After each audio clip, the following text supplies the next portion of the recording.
आप देख रहे हैं श्री हरि कृपा आश्रम चैनल। संस्थापक स्वामी श्री हरि चैतन्य पुरी जी महाराज।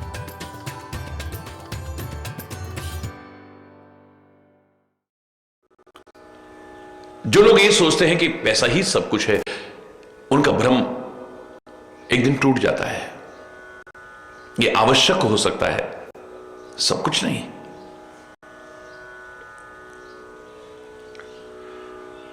जैसे आप पर्वतों में जाएं तो दूर से लगता है वो सबसे ऊंची चोटी है, इसके आगे कुछ होगा ही नहीं। लेकिन जब आप उस शिखर पर चढ़ते हैं, उसके आगे एक और दिखाई देती है, और आगे जैसे जैसे बढ़ते जाओगे फिर एक और शिखर दिखाई देता है। जैसे जैसे बढ़ते जाएंगे आगे कुछ ना कुछ दिखाई देगा आपको। ऐसे ही इस क्षेत्र में भी जब आगे बढ़ते जाओगे ना, तो आपके भ्रम टूटते हुए चले जाएंगे। प्रारंभ में लगता है कि बाप बड़ा ना भैया, सबसे बड़ा रुपया, यही सब कुछ है। आज आदमी ने अपना धर्म, अपना ईमान, अपना भगवान, अपनी जवान, सब कुछ इसी को मान लिया है। मैं फिर कह रहा हूं, यह आवश्यक हो सकता है, इसका अभाव भी दुख का कारण बन जाता है कई बार, लेकिन सब कुछ तो नहीं हो सकता है। विचारकों ने गलत नहीं कहा था, if the wealth is lost nothing is lost, if the health is lost something is lost, और if the character is lost everything is lost. जैसे बहुत वर्ष पहले मैंने अनुवाद किया था, धन गया तो कुछ न गया, स्वास्थ्य गए कुछ जाता है, और यदि चला चरित्र गया नर का, तो फिर कुछ नहीं रह जाता है, कुछ शेष नहीं बचेगा। धन अगर चला गया है, एक दिन वापस आ सकता है, ये तो इसे फिर पा सकते हो।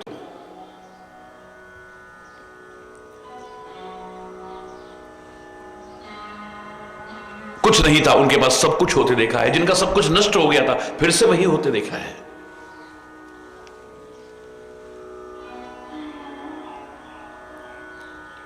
अपनी जान से ज्यादा महत्व देने लगते हैं लोग इसे, अपनी जवान से ज्यादा महत्व देने लगते हैं इसे, अपनी ईमान से ज्यादा महत्व देने लगते हैं इसे, अपने भगवान से ज्यादा महत्व देने लगते हैं, अपने वतन से ज्यादा समझ बैठे इसे। ऐसे काम क्यों करते हो? इसमें जान जा सकती है तुम्हारी। मरना तो एक दिन है ही, पैसे के लिए तो सब करना पड़ता है ना। ये सुनने को मिलता है। ऐसे लोगों से कहें, भगवान ना करे कभी तुम बीमार हो जाओ, हम तो सर्वे संतु निरामया का भाव रखते हैं। जाओगे डॉक्टर के पास? क्यों नहीं जाएंगे? क्यों? मरना तो एक दिन है ही ना। क्यों इलाज में पैसा खर्च करते हो? यहां खर्च करोगे, यहां ठीक नहीं होगा तो वहां, वहां नहीं तो वहां, वहां नहीं तो वहां, दुनिया तक में घूमने को तैयार हो, अगर आपके पास पैसा है, सामर्थ्य है तो। डॉक्टरों से कहते देखा गया है, सब कुछ ले लो लेकिन हमें बचा लो। चाहे कितना भी पैसा खर्च हो जाए, भाई जान बच जाए, क्योंकि अब पता लगा कि पैसा ही सब कुछ नहीं है, इससे बढ़कर के तो जान है। जान है तो जहान है, ये है तो फिर कमा लेंगे। जिंदगी रहेगी तो पैसा फिर आ जाएगा, लेकिन जिंदगी ना रही, इतनी अकूत दौलत भी हमारी किस काम की है फिर?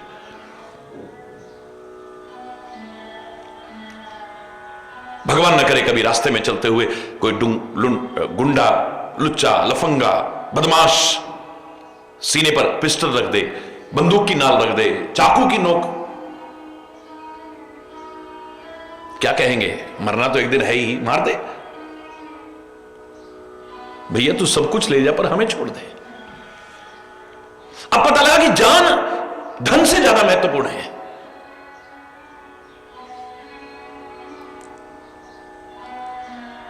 इस जान को बचाने के लिए अपना सब कुछ लुटाने को आदमी तैयार हो जाएगा। ये भ्रम टूटा। पहले लगता था धन ही सब कुछ है, अब लगता है नहीं, जिंदगी सब कुछ है। और एक दिन आता है कि जिंदगी भी अच्छी नहीं लगती है। इस अनमोल जिंदगी को लोगों को अपने हाथ से बर्बाद करते देखा है, नष्ट करते देखा है, आत्महत्या जैसा घोर अपराध करके जलने को तैयार है, डूबने को तैयार है, कटने को तैयार है, जहर खाने को तैयार है, मरने को तैयार है। भगवान से प्रार्थना करता है, हे भगवान अब तो उठा ले। ना उठाए तो खुद अपनी जान देने को तैयार है। क्यों? इतनी अनमोल जिंदगी को, जिसके लिए सब कुछ लुटाने को आदमी तैयार होता है, आज उस जिंदगी को क्यों खत्म कर रहा है? आत्महत्या जैसा एक घोर अपराध क्यों कर रहा है? कौन करता है? दुखी आदमी करता है। करना नहीं चाहिए। ये जीवन का अंत करके सुख मिलेगा, ये हमारा भ्रम है। लेकिन कौन करता है? दुखी, यानी सुख चाहता है। अगर जीवन में सुख ना हो, शांति ना हो, चैन ना हो, सुकून ना हो, दुख ही दुख हो, तो आदमी को ये जिंदगी भी फिर अच्छी नहीं लगती है।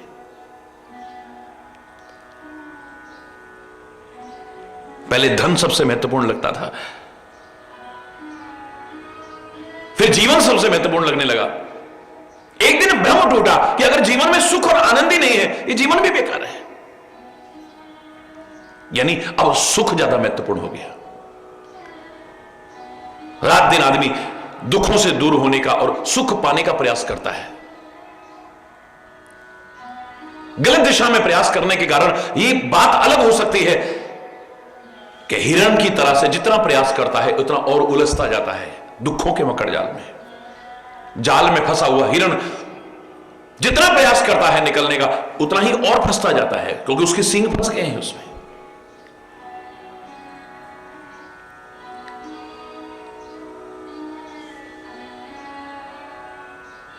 हर आदमी सुख चाहता है, अब ये लगने लगा। लेकिन एक दिन आता है, आदमी अपने हाथों से अपने सुख को, जिसे दुनिया पाना चाहती है, लुटाने को तैयार हो जाता है। अपने हाथों से कष्ट पाने को तैयार हो जाता है, जो कोई नहीं चाहता है। खुद अपने आप को संकटों में डाल देता है। कौन हो सकता है वो जो प्रेम करता है? वतन के प्रति प्रेम करते थे, वो सुख चाहते थे, वो तो अपने सुख को अपने हाथों से लुटा करके दुख और कष्ट उठाने को तत्पर रहते थे। कोड़े पड़ रहे हैं, काले पानी की सजा हो रही है, फांसी की सजा हो रही है, यातनाएं दी जा रही हैं, उनको सता रहे हैं और उनके जो थे उनको सता रहे हैं। लेकिन हंसते हंसते वंदे मातरम कर रहे हैं।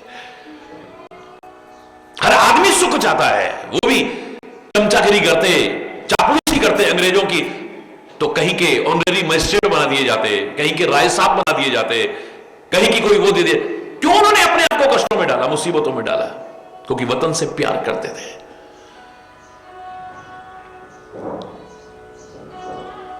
अपने हाथों से सब कुछ लुटाने को तैयार हो जाएगा। बड़ा बड़ा राजपाट छोड़ते देखा है लोगों को, जो समाज से प्यार करते थे, वतन से प्यार करते थे, प्रभु से प्यार करते थे, सदगुरु से प्यार करते थे, किसी से प्यार करते, सब ठुकराने को तैयार हो जाएगा आदमी। जिसको हर कोई पाना चाहता है, अपने हाथों से लुटाने को तैयार हो जाएगा। राष्ट्रप्रेमी भी क्या कहते थे? दिल दिया है जान भी देंगे ए वतन तेरे लिए।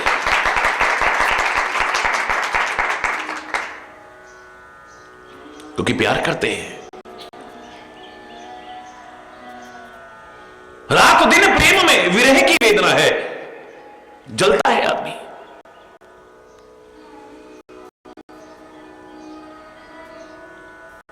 कभी किसी ने कहा कि प्रेम में सुख हो सकता है। जो मैं तो जानती प्रीति किए दुख हो,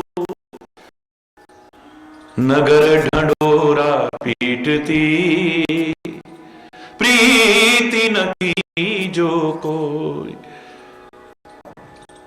मीरा कह रही है, अगर मुझे पता होता ना प्रेम में इतना दुख है, मैं ढिंडोरा पीटती सारे में कि कोई प्रेम मत करना। लेकिन फिर भी प्रेम करना छोड़ा नहीं। दुनिया के सुखों में भी वो आनंद नहीं है जो यहां दुखों में भी आ रहा है, विरह की वेदना में आ रहा है, रात दिन जलने में आ रहा है, वो आनंद आ रहा है।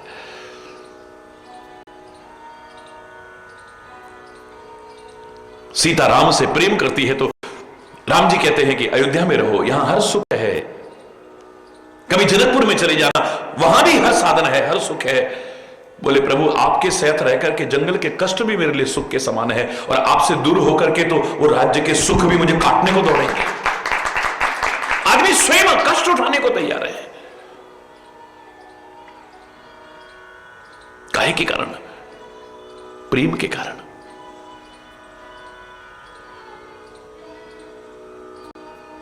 लोगों ने गीत भी बना देते, कह दो कोई ना करे यहां प्यार, इसमें खुशियां हैं कम, बेशुमार है गम, एक हंसी और आंसू हजार। कभी हंसी मिलती है, बाकी तो आंसू ही आंसू ही है, आंसू ही आंसू है। लेकिन फिर भी आदमी करके उसे जो चैन मिलता है, सुकून मिलता है, शांति मिलती है, शायद वो सुखों में भी नहीं मिलती है। हरि बोल। पतंगा अगर दीपक की लौ से प्यार करता है, अपनी जान कुर्बान करने को तैयार है। प्रीति पतंगा दिए से करे, उसकी ही लौ में वो जल जल मरे, अश्क और आहें यहां। हरि बोल। मुश्किल राहें यहां, एक हंसी और आंसू हजार। चाहे कितना भी कहा हो लोगों ने, लेकिन कहने वाले भी प्रेम का आनंद लेते। वहां पर आपको एक पर्वत के बाद में आगे कुछ दिख सकता है और आगे कुछ दिख सकता है, जहां तक जाओगे कुछ ना कुछ आगे दिखेगा, लेकिन इस क्षेत्र में प्रेम से आगे कुछ दिखाई नहीं देगा।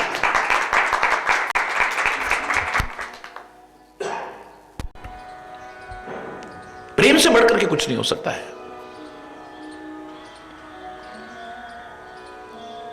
भगवान शिव कहते हैं तेरा प्रेम देख करके मैं बता रहा हूं, तेरे प्रश्नों का उत्तर दे रहा हूं।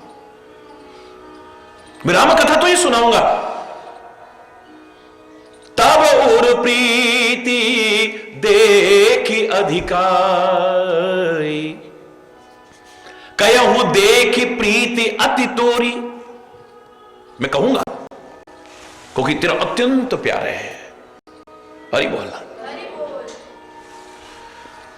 जो तूने प्रश्न किए हैं उनके उत्तर अवश्य दूंगा, क्योंकि तुम्हारे प्रश्न सारे सहज हैं, सुंदर प्रश्न हैं, सुखद प्रश्न हैं और संत सम्मत प्रश्न हैं। और मुझे अच्छे लगे तुम्हारे प्रश्न। तुम्हारे माध्यम से कितनों के मन की शंकाएं दूर होंगी। यहां बताया है कि परमात्मा के चरित्र का गायन भी हर एक के सामने नहीं करना चाहिए। जो प्रेम रखता हो, जो ऐसा श्रोता हो, जो मैंने कल शुरुआत की थी, हल्का सा इशारा किया था, श्रोता, सुमति, सुशील, शुचि, कथा रसिक हरिदास, ऐसा श्रोता हो जिसकी सुमति हो, कुमति नहीं। उसके सामने तो आपने कुछ कहा और वो कुछ और समझ बैठेगा, विभिन्न प्रकार की भ्रांतियां पाल लेगा। राम कथा अलग अलग नहीं है, लेकिन पावही मोह विमूढ़। कितना भी विद्वान उस कथा को सुनाए, लेकिन मूर्ख व्यक्ति और बुद्धि भ्रमित कर बैठेगा। हरि बोल। पंडित मुनि पावही विरति। वही महापुरुषों के मुख से जब वही कथा निकलती है, उनकी वाणी निकलती है, तो जो समझदार हैं, जो सुमति संपन्न हैं, जो विद्वान हैं, उनके मन में तो और वैराग्य पैदा होता है। कथा अलग अलग नहीं है, कहने वाला अलग अलग नहीं है, लेकिन एक सुनकर के आनंद विभोर हो रहा है। अरे हमारे कितने सौभाग्य हैं, हमें आपके मुख से सुनने को मिल रहा है।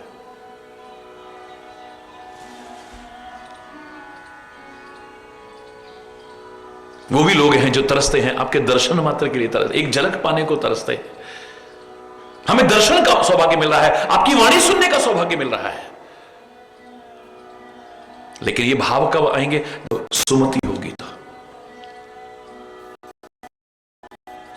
और सुमति होगी तो अभिमानी नहीं होगा, कठी नहीं होगा, अपनी बात पर अड़ने वाला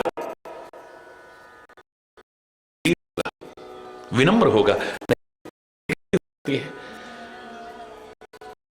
समझने में भ्रम हो सकता है, राम कथा में भ्रम नहीं है। मेरी बुद्धि कम है, मैं मतिमंद, तुलसी कह रहे हैं मैं मतिमंद गंवार। हम चाहे रोज हनुमान चालीसे में कह लेंगे, बल बुद्धि विद्या देहु मयि हरहु क्लेश विकार। बुद्धिहीन जाने, हमें बुद्धिहीन जान करके हमें बल देना, बुद्धि देना, क्या देना। वैसे कोई तुमको बुद्धिहीन कह दे, हरि बोल। जो इतने महान है वो अपने आप को क्या कहते हैं, मैं मंद गंवार, अतिमति मंद गंवार। अपने मन को कहते हैं, दूसरों को सठ मना। अरे मूर्ख मन, समझ तो।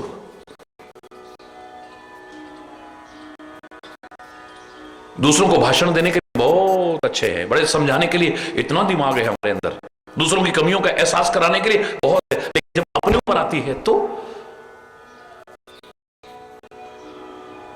समझदार व्यक्ति अपने मन को भाषण देता है, अपने मन को समझाता है। कमियां हैं, मन अवसर बीते, मन पछताई है अवसर बीते। ए मन, मौका हाथ से निकल गया तो पछताएगा, फिर औरों से कहेंगे हम। जितनी शिक्षाएं महापुरुषों ने कही हैं, सब अपने मन को समझाने की कोशिश की। अपने आप को समझा लिया तो समझो सबको समझा लिया है। हरि बोलना। पर कहते ना, पर उपदेश कुछ बहुत तेरे। अभी गलती किसी और से हो, उसको समझाने वाले 36 तैयार हो जाएंगे। हरि बोल। फिर बड़े बड़े ज्ञान झाड़ेंगे हम, बड़ी समझदारी की बातें करेंगे हम। अपने से वही गलती होगी तो अपने हट पर अड़ते हैं। किससे कहनी चाहिए? श्रोता सुमति।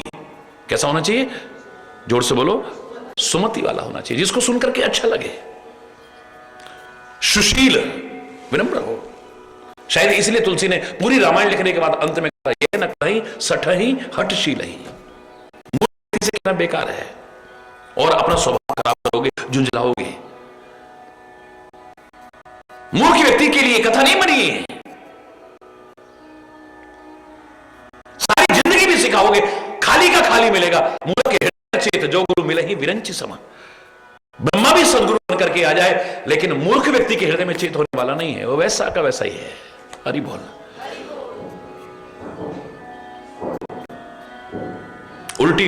उल्टे बर्तन में क्या भरेगा? जिसकी मति उल्टी हो चुकी है, कुमति, क्या भरेगा उसमें?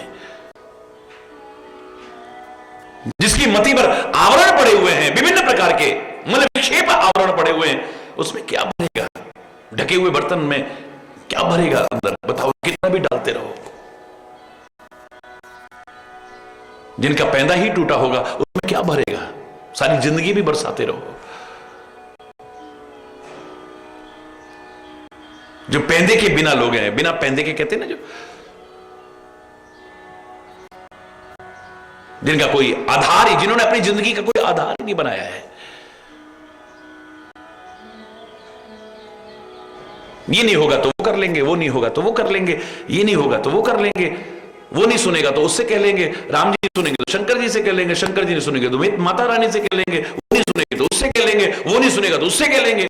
अरे बोलना, जिन्होंने अपने जीवन का एक आधार ही नहीं बनाया है,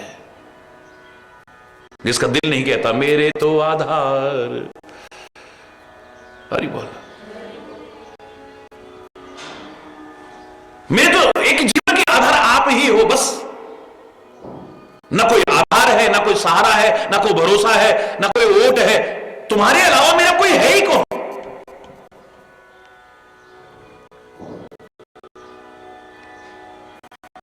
मेरे तो गिरधर गोपाल दूसरो ना कोई।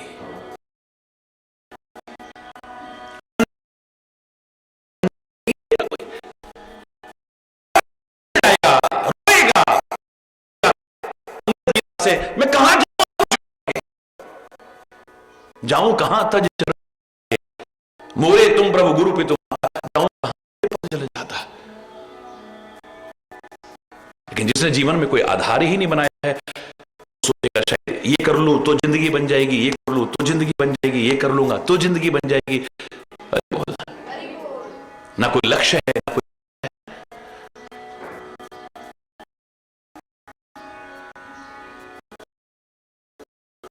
कहीं सटही हट सी नहीं, उनके लिए भी बात नहीं बनती। उसकी हट को बर्दाश्त करोगे आप, क्या हुआ है अपनी बात के आगे आपकी बात को, उसे अपनी गलती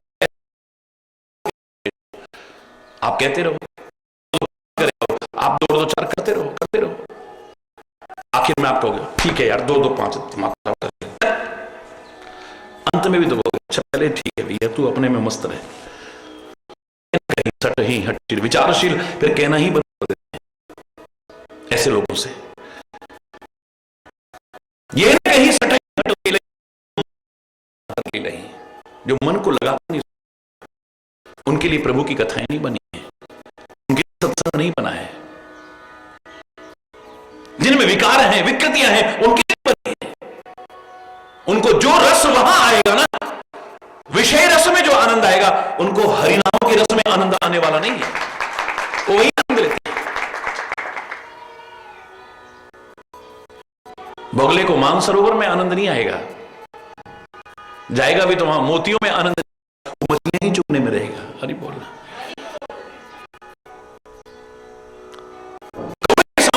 अच्छे जो बड़े हो वो कीड़े ही खाता है, उसमें वो मारता है, वो गंदगी में ही बन जाएगा।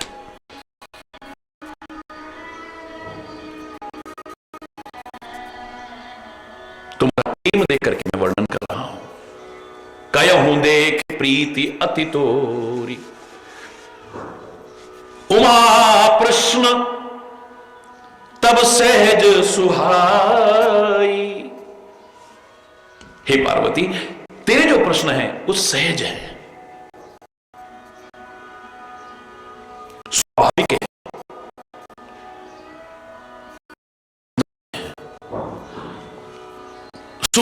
सुखद संत सम्मत मोहि भाई। प्रश्न सुखद भी है और संत सम्मत है, और मोहि भाई मुझे अच्छे लगे, वह एक बात अच्छी नहीं लगी, हरि बोलना, क्योंकि महापुरुष तरीके से कहेंगे लेकिन तुम्हारी गलती का एहसास जरूर कराएंगे। बस यहां ही सुमति की आवश्यकता है, वरना हमें बुरा लग जाएगा। हमें तो ये बात शूल की तरह चुभ गई, हरि बोला। पार्वती से भगवान शिव कह रहे कि तेरी एक बात अच्छी नहीं लगी मुझे, एक बात नहीं मोई सुहानी, यद्यपि मोहवश कयहु भवानी। यद्यपि तुमने अज्ञानतावश कहा है, भ्रम के कारण कहा है, तुम्हारी बुद्धि भ्रमित हो गई इसलिए कहा है तुमने।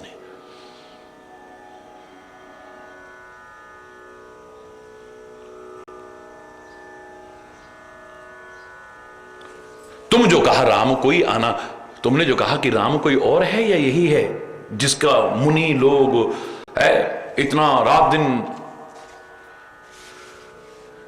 स्मरण करते हैं, परमार्थ तत्व के ज्ञाता और वक्ता ऋषि जिन्हें मुनि जिन्हें अनादि कह करके पुकारते हैं, शेष सरस्वती वेद पुराण जिनकी महिमा का गुणों का गायन करते हैं, और हे शिव रात दिन आप जिनका नाम रटते हैं, वे अयोध्या नरेश राम हैं या अजन्मा निर्गुण व अगोचर कोई और राम है? हरि बोलना। लोगों ने वो बना भी लिया है, एक राम दशरथ का बेटा, एक राम, हरि बोलना।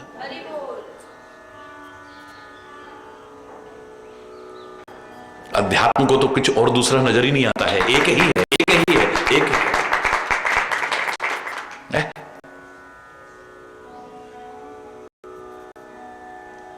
ये क्षेत्र तो ऐसा है, यहां एको ब्रह्म द्वितीयो नास्ति, दूसरा तो कोई है ही नहीं। नहीं बोलना।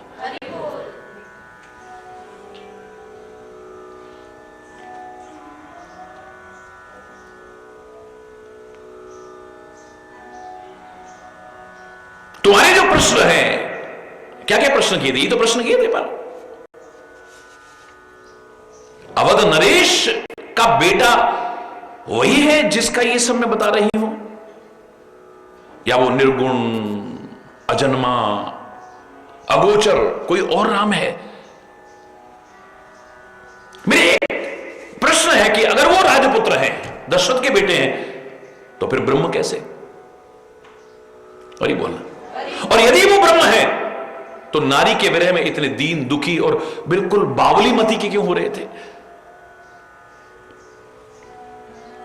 इच्छा रहित, व्यापक, समर्थ ब्रह्म कोई और है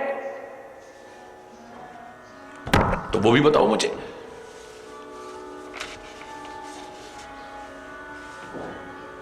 और भी प्रश्न किए हैं,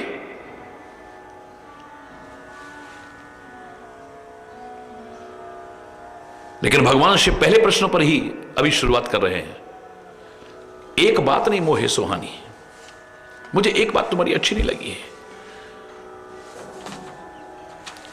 यद्यपि मोह बस के भवानी, तुमने मोह के वशीभूत होकर के कहा है ऐसा, अज्ञान के वशीभूत होकर के कहा है, भ्रम के वशीभूत होकर के कहा है। तुम जो कहा राम को आना, तुमने जो कहा राम कोई और है क्या? सृष्टि के कण कण में जो रम रहा है वही राम है, कोई और राम नहीं। जय श्रुति गाव धरे मुनि ध्याना, वेद जिसके बारे में गाते हैं और मुनि जिनका ध्यान करते हैं, कोई दूसरे हैं क्या? कोई कहीं सुनई अस अधम नर, ग्रसे जो मोह पिशाच। अब सामने इतने अच्छे प्रश्न किए जा रहे हों और कोई सामने मामूली नहीं जगदम्बा बैठी है, लेकिन जब यहां बैठ जाते हैं तो फिर वास्तविकता से अवगत कराना हमारा कर्तव्य बन जाता है। मैंने कहा था दुनिया में दोष देखने का अधिकार किसी को नहीं है, यहां तक कि संत को भी नहीं है। लाख जिन्होंने दोष देखे होंगे, अंत में उनको कहना पड़ा, बुरा जो देखने में चला बुरा ना मिलिया कोई, जो दिल खोजा अपना मुझसे बुरा ना कोई। यह सिद्धांत निश्चित सिद्धांत है, संत के लिए भी कहा है, साधु के लिए भी कहा है, मधुकर सरिस संत गुणग्राही। भौरे और मधुमक्खी की तरह होना चाहिए संत, तो जहां से अच्छाई मिले वहां से लेकर के अपने जीवन को और ज्यादा अच्छाइयों से परिपूर्ण बनाए। किसी को अधिकार नहीं है, लेकिन अपवाद मैंने कहा था हर सिद्धांत में है। अपवाद स्वरूप 3 लोगों को अधिकार है दोष देखने का। राज्य व्यवस्था के दोष देखने का अधिकार सचिवों को है। मंत्री अगर चापलूस होंगे राज्य का नाश हो जाएगा। किसी डर या लालच के कारण प्रिय बोलते हैं, अगर प्रिय बोलना अच्छी चीज है, हमारे बोलने में प्रिय शब्द बीच में आता है, इसके पहले कुछ और है और अंत में भी कुछ है जो मैं कहा करता हूं। सत्य बोलो, प्रिय सत्य बोलो, लेकिन हितकारी सत्य बोलो। हित अगर होता हो, कड़वी भी बात हो तो भी चलेगा, और अहित अगर होता हो, ऐसा मीठा बोलना भी ठीक नहीं है। हरि बोलना, सच बोलो, बड़ी अच्छी बात है। मधुर सत्य बोलो, बड़ी अच्छी बात है, लेकिन हितकारी सत्य बोलो। सचिव वैद गुरु तीन जो प्रिय बोले भय आस। ऐसा नहीं कि इनको प्रिय नहीं बोलना चाहिए, बोलना चाहिए। और मैं तो कहूंगा इनके जैसा प्रिय बोलने वाला दूसरा कोई होगा ही नहीं। डॉक्टर इतना आधी बीमारी तो हमारी अपनी बातों से खत्म कर देता है। समझदार डॉक्टर, अच्छा एक डॉक्टर इतना प्यारा बोलता है, अरे कहीं घबराने की, ये टेंशन करने की कोई बात ही नहीं है, ये तो आजकल आम बात है, क्यों टेंशन कर रहे हो। मंत्री भी बड़े आराम से कहेगा, लेकिन वास्तविकता से अवगत जरूर कराएगा। किसी डर या लालच के कारण अगर मंत्री प्रिय बोलने लगे, राज्य का नाश हो जाएगा। किसी डर या लालच के कारण डॉक्टर अगर प्रिय बोलने लगा, शरीर का नाश हो जाएगा। और किसी डर या लालच के कारण जिस दिन गुरु प्रिय बोलने लगा, हमारे धर्म का नाश हो, धर्म का नहीं, हमारे धर्म का नाश हो जाएगा, हमारे धर्म का नाश हो जाएगा। हरि बोल।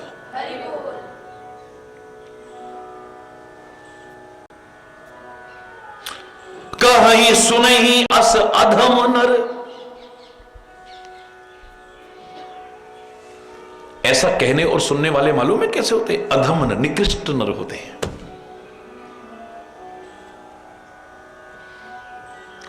ग्रसे जो मोह पिशाच। मोहरूपी पिशाच से जो ग्रसित हैं, वो ऐसी बातें करते हैं।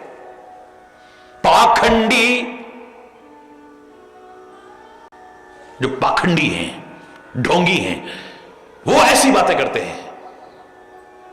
हरिपद विमुख, भक्ति का नाटक करते हैं, दिखावा करते हैं, लेकिन वास्तव में वो परमात्मा श्री हरि के चरणों से विमुख लोग हैं।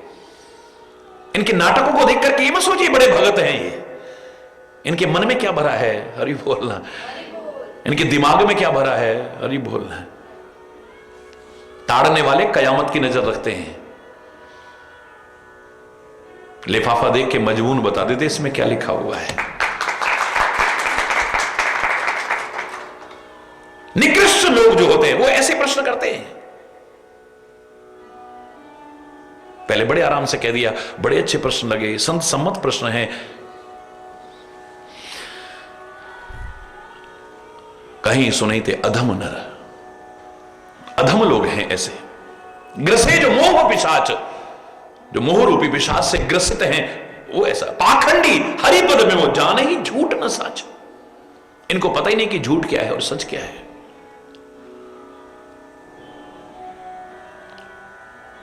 ऐसे लोग सत्य के प्रति विरोधाभास रखते हैं, रावण की तरह से।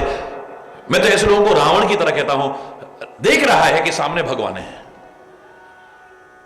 और खुद स्वीकार कर रहा है कि कुंभकर्ण को भगवान के अलावा कोई मार, हरि बोल, खरदूषण को भगवान के अलावा कौन मार सकता है। खरदूषण मोही संबलवंता, तिन्हें ही कि मार ही बिनु भगवंता।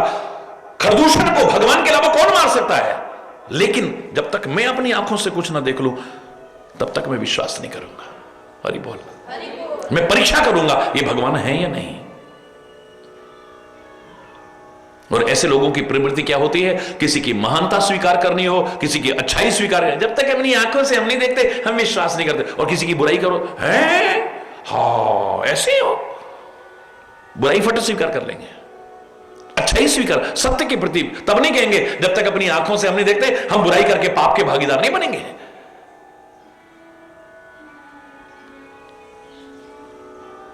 पाखंडी हरिपद विमुख, जाने ही झूठ न साए। इनको झूठ और सच की कोई जानकारी नहीं है।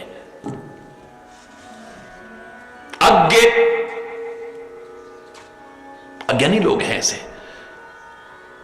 अकोविद लोग हैं, अंधे लोग हैं, ज्ञान नहीं इनको, अभागे दुर्भाग्यशाली लोग हैं। काई विषय मुकुर मन लागी, मन रूपी दर्पण पर काई लगी हुई है, धूल जमी हुई है। ये भगवान को तो क्या समझेंगे, इनको अपनी शक्ल भी साफ दिखाई देने वाली नहीं कि मैं क्या हूं।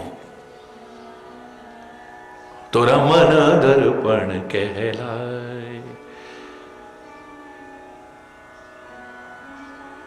ये सब देख रहा है।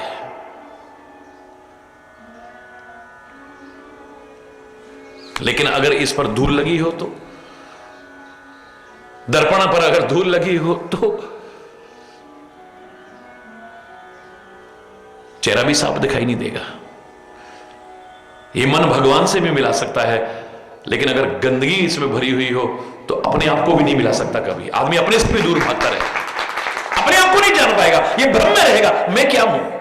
लोग भी भ्रमित होंगे ये क्या है। ये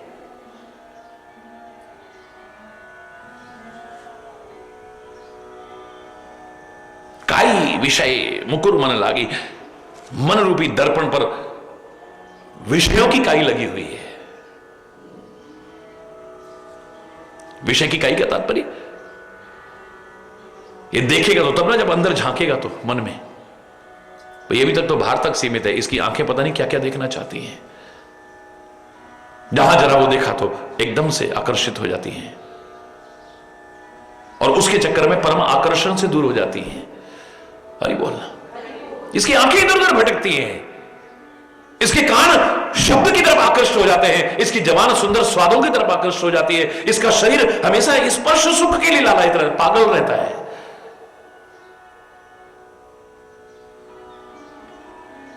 ऐसे लोग कभी राम को जान ही नहीं सकते। क्या जानेंगे। लंपट कपटी कुटिल विषेखी, कैसे कैसे शब्दों का इस्तेमाल कर रहे हैं, सुन लेना आप। प्रश्न करने वाले से उत्तर देने से पहले कैसे कैसी बात कर रहे हैं जरा ध्यान से सुनो। आप अगर प्रश्न करो, सामने महापुरुष आपको अगर इन शब्दों का इस्तेमाल करें, मेरे शब्द द्वारा आना भी बंद कर दोगे। हरि बोलना।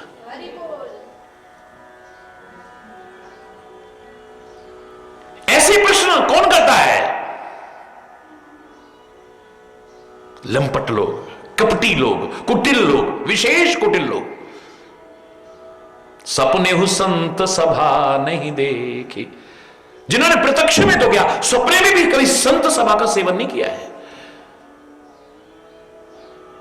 जिन्होंने कभी सत्संग किया ही नहीं है, वो ऐसे प्रश्न पूछते हैं।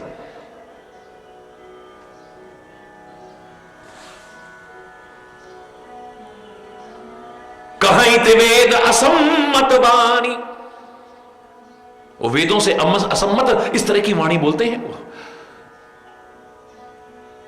जिनके सूझ लाभ नहीं हानि, जिनको लाभ और हानि की सूझ नहीं है, वो ऐसे शब्द बोलते हैं। मुकुर मलिन और नयन विहीन। हरि बोल। बड़ा अच्छा प्रसंग प्रारंभ हुआ है, इसे ध्यान से सुनना। जिनका मन रूपी दर्पण मलिन गंदा है, जिसका नयन विहीना, जो नेत्र विहीन है, ये वाले नेत्र नहीं, ज्ञान चक्षु नहीं है जिनको। राम रूप देखई किम दीना, ऐसे लोग तो दीन हैं। राम के रूप को क्या देखेंगे? वो अपनी शक्ल नहीं देख सकते ठीक से, अपने बारे में जिंदगी भर भ्रमित रहते हैं, पता नहीं अपने आप को क्या समझते हैं, लेकिन होते कुछ और हैं।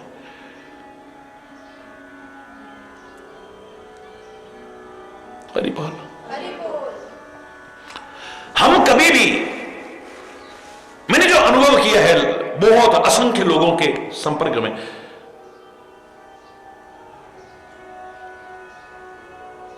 हम कभी भी अपने बारे में अपनी राय नहीं लेना चाहते। हम दूसरे की राय से प्रभावित होते हैं। हरि बोल। हम इस लायक ही नहीं बने कि हमें अंदर से राय मिले। हम अपने आप को अपनी नजरों से नहीं देखना चाहते हैं, दूसरों की नजरें। मैं कैसा लग रहा हूं? हरि बोल। मैं कैसी लग रही हूं? हरि बोल।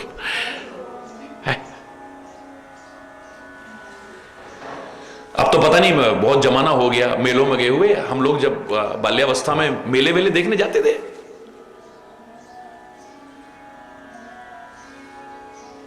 तो वहां पर वो ऐसे ऐसे कैमरे लगे होते थे फोटो खिंचाने के लिए। हरि बोल। तो मुझे याद है एक जगह पर फोटो बना करके दे रहे थे वो, रेट अलग अलग थे। हरि बोल। एक ही व्यक्ति का, एक ही साइज का फोटो, एक 2 रुपए का, एक 5 रुपए का, एक 10 रुपए का। हरि बोल। जोर से बोलो। बड़ा आश्चर्य हुआ भाई, ये क्या चक्कर है?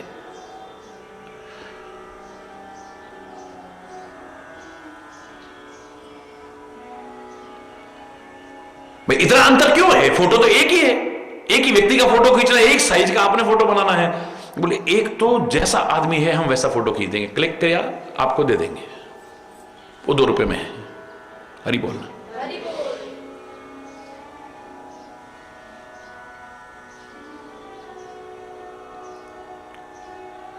एक जैसे आप दिखते हैं वैसा आपके सामने फोटो दे देंगे।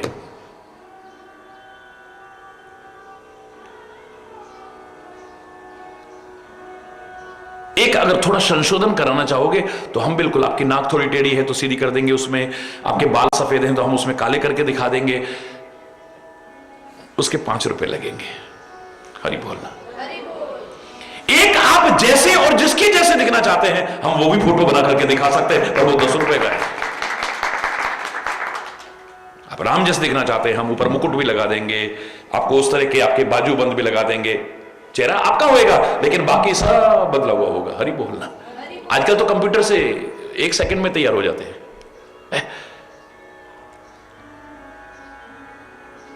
अब जैसे दिखते हैं,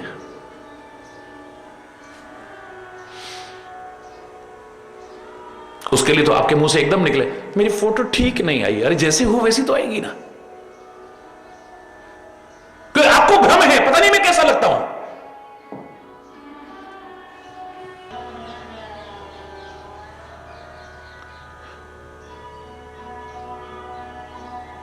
तेरा अच्छा सा फोटो बना देना, हमारा अच्छा सा फोटो बना देना, कोई नहीं कहेगा, हम जैसे दिखते हैं वैसा बनाना।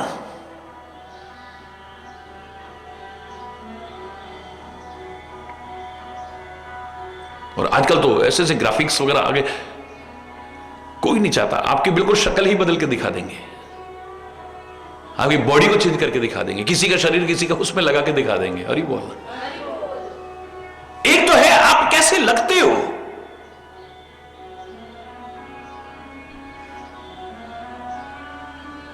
एक जैसे लगते हो उसमें जहां जहां कमियां हैं उनको ठीक करके, एक आप कैसा लगना चाहते हो। अरे बोलना,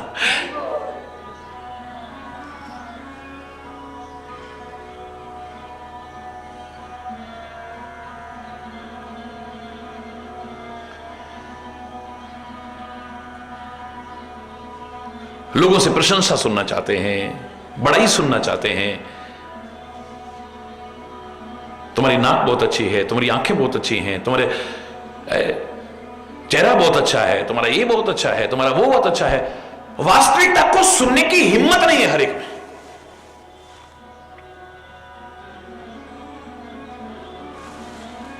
और इस क्षेत्र में तो जब तक वास्तविकता से अवगत नहीं होंगे आगे बढ़ने की संभावना ही नहीं होगी।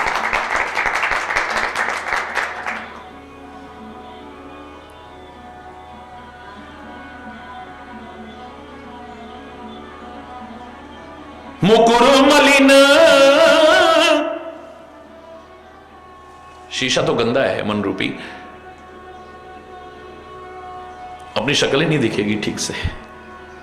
वह अपनी अपनी भावना से अपने आप को देखते रहेंगे, एडमायर करते रहेंगे, बस हरि बोलना। और नयन विहीना राम रूप देख ही किमि दीना। ऐसे लोग राम के रूप को क्या देखेंगे जो अपना रूप नहीं देख सकते ठीक से, जो अपने आप को नहीं जानते हैं। वो सत्य को क्या जानेंगे, परमात्मा को क्या जानेंगे। वो जिनके अगुण न सगुण विवेका, अगुण और सगुण का विवेक ही नहीं है जिन्हें। जल्पहि कल्पित वचन अनेका,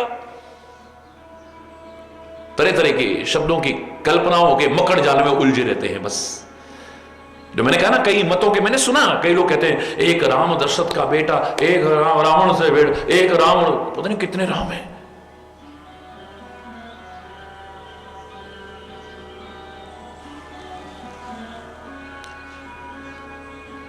भगवान शिव कहते हैं मुझे तो लगता है हरि माया बस जगत भ्रमाई। भगवान श्री हरि की माया ऐसी अच्छों की बुद्धि भ्रमित कर देती है, और उससे बचने का एक ही उपाय है सरेंडर, और कुछ नहीं हो सकता है। और वही नहीं होता हमसे, समर्पण नहीं है।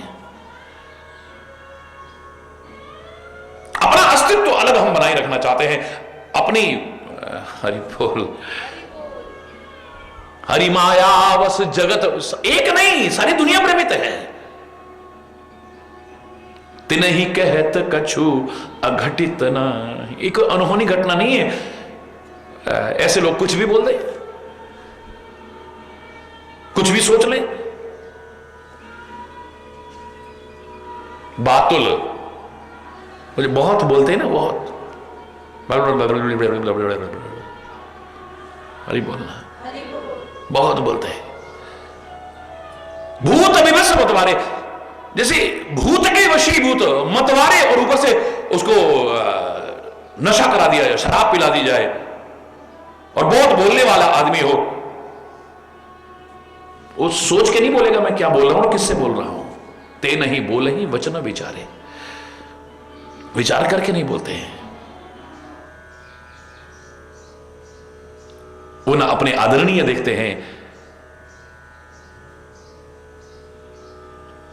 ना अपने आस्था और श्रद्धा के पात्र देखते हैं, ना अपने बड़ों को देखते हैं, न भगवान को देखते हैं। उनके जो मन में उस समय आएगा वही बोल देते हैं बस। हरि बोल। महामोह रूपी मद का जिसने नशा कर रखा हो, अहंकार में या मद में मतवाले हो गए हैं, जो तिनकर कहा करिए नहीं काना, उनकी बात को क्या कान में लग। हरि बोलना ठीक है, कह दिया। ऐसा विचार करके हे पार्वती, तज संशय, जो तेरे मन में संशय है ना भगवान के प्रति, सबसे पहले तो उसको त्याग। हरि बोल। ये प्रेम का क्षेत्र है, इस श्रद्धा का क्षेत्र है, यहां संशय को स्थान नहीं।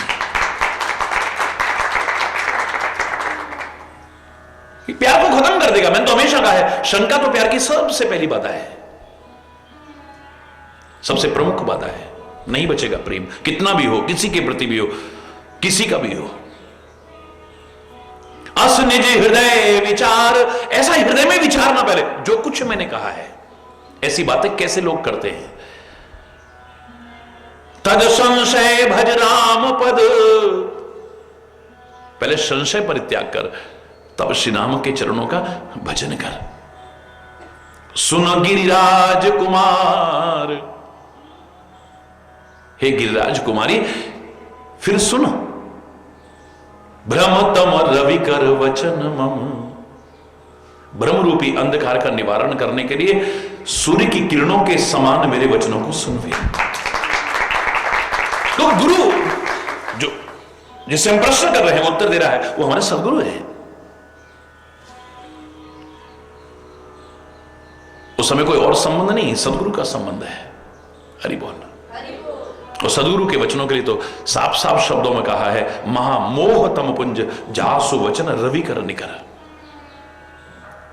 मोह नहीं, महामोह रूपी अंधकार का विनाश करने के लिए जिसके वचन सूर्य की किरणों के समान है। लेकिन संशय जब तक रहेंगे तब तक नहीं, वो सुनने में आनंद नहीं आएगा। इस तरह के संशय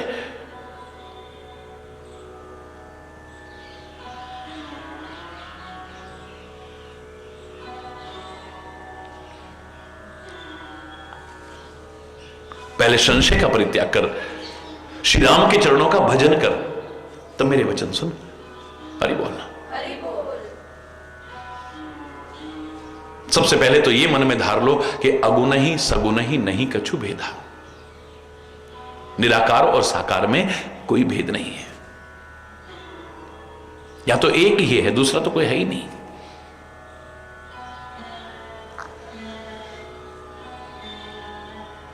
ज्ञानी के विचार में भी एको ब्रह्म द्वितीय नास्ते है, दूसरा है ही नहीं। भक्त की जगह में भी जिधर देखती हूं उधर तुम ही तुम। श्री राम में सब जगह जानी करहूं प्रणाम, वो ऐसे कहता है, सर्वत्र मुझे उसी के दर्शन हो रहे हैं। जहां तक दृष्टि जाती है, ये जो न भी देख पाऊं, सर्वत्र वही तो है, उसके अलावा है क्या? प्रश्नोत्तर कार्यक्रम में याद करिए, जब मेरे से किसी ने प्रश्न किया कि परमात्मा निराकार है या साकार है, कुछ मत उसे साकार रूप में मानते हैं, कुछ निराकार मानते हैं। मैंने कहा बस मुझे इतना बता दो कि भगवान ही सब कुछ है या नहीं। बोले हाँ वही सब कुछ है। तो फिर निराकार भी वही है, साकार भी वही है, गोरा भी वही है, काला भी वही, सब कुछ वही तो है, उसके अलावा है क्या?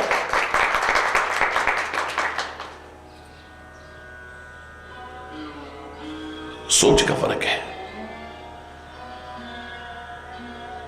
जब ऐसी सोच बन जाती है ना, तो फिर तो भक्त भी यही कहता है, जिधर देखती हूं उधर तुम ही तुम हो, जिधर देखती हूं उधर तुम ही तुम हो, जिधर देखती।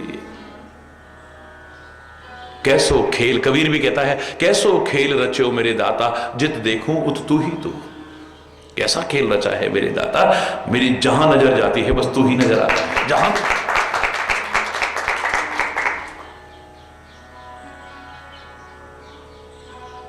ये राम कोई और है, वो राम कोई और है, वो राम कोई, वो निर्गुण अलग है, और एक जो सगुण रूप में आया है दशरथ का बेटा, वो कोई और है क्या? अगुणहीन सगुणहीन नहीं कछु भेदा। निर्गुण में और सगुण में कोई भेद नहीं है, निराकार में और साकार में कोई भेद। उभय हरहि भव संभव खेदा।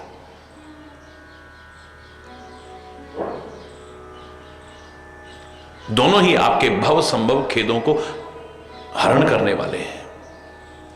आप चाहे साकार भक्ति कर लो, चाहे निराकार भक्ति कर लो, बस कर लो, इतना कह सकते हैं, कोई अंतर नहीं है। हां, जो ज्यादा जानना चाहते हैं उन्हें यह पता होना चाहिए कि अगुण अरूप अलख अजस जोई, भगत प्रेम व सगुण सो होई।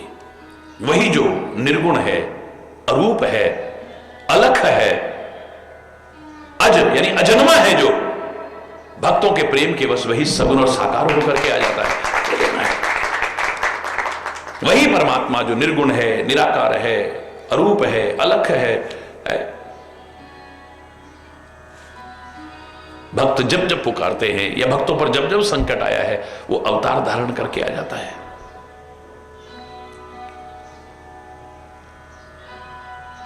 याद करो, मेरे से किसी ने प्रश्न किया था कि महाराज जी, और लोग तो यही स्वीकार करते हैं कि पीर पैगंबर आते हैं, सन ऑफ गॉड आते हैं, एक आप ही लोग मानते हो कि भगवान उतर आते हैं। भगवान को उतर के आने की क्या आवश्यकता है? ये जितने काम आप बताते हैं उनके लीलाओं में, ये सारे काम तो अपने गणों से करवा सकते हैं, अपने दूतों से करवा सकते हैं, तो भगवान को आने की क्या आवश्यकता है?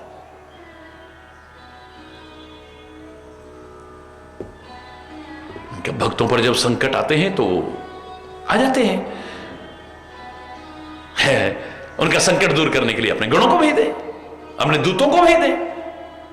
वो किससे क्या नहीं करा सकता है, खुद आने की क्या आवश्यकता है? मैंने कहा, तुम्हारी तरह पहले भी किसी ने एक प्रश्न पूछा था, ये किसी से, एक बार जरा सा उसका उदाहरण सुन लो, फिर मैं आपको उत्तर दूंगा। सुनाइए महाराज जी। मैंने कहा, एक बादशाह से उसके मंत्री ने कहा, महाराज आज हमारे भगवान का ना प्रकटोत्सव है, अवतार दिवस है, तो हम उत्सव मना रहे हैं, आप भी आइएगा ना? तो बादशाह मजाक उड़ाने लगा, भगवान भगवान भगवान को ही मानव बन करके आएगा? अरे उसे आने की क्या आवश्यकता है? संत आते हैं, महापुरुष आते हैं, पीर पैगंबर आते हैं, भगवान आ गए, भगवान आ गए।